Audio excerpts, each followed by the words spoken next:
We shall begin with the two anthems, the Kenyan National Anthem, followed by the East African Anthem. The Kenyan National Anthem.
Your Excellency, the President of the Republic of Kenya, I have the honor to present to you Monica Achol Agwek Ayol, Ambassador Designate of the Republic of South Sudan.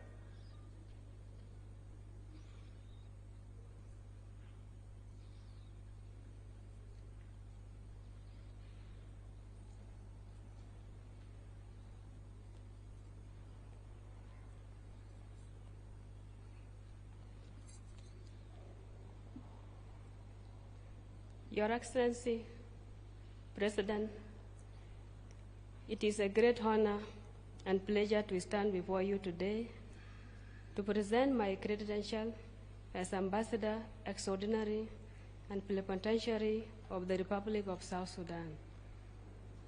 I convey to you the warmest greeting and best wishes from His Excellency General Salva Kiir Mayardit, the President of the Republic of South Sudan.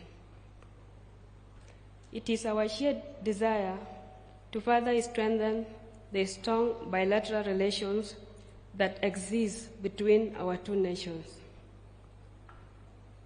I am fully aware of the significant responsibilities that lie ahead, and I'm committed to working diligently to advance our bilateral cooperation. I'm confident that with Your Excellency guidance and support, we can achieve a great milestone. Thank you, Your Excellency, for your warm reception. I look forward to you working closely with your government and the people of Kenya to promote peace, security, and prosperity in our region.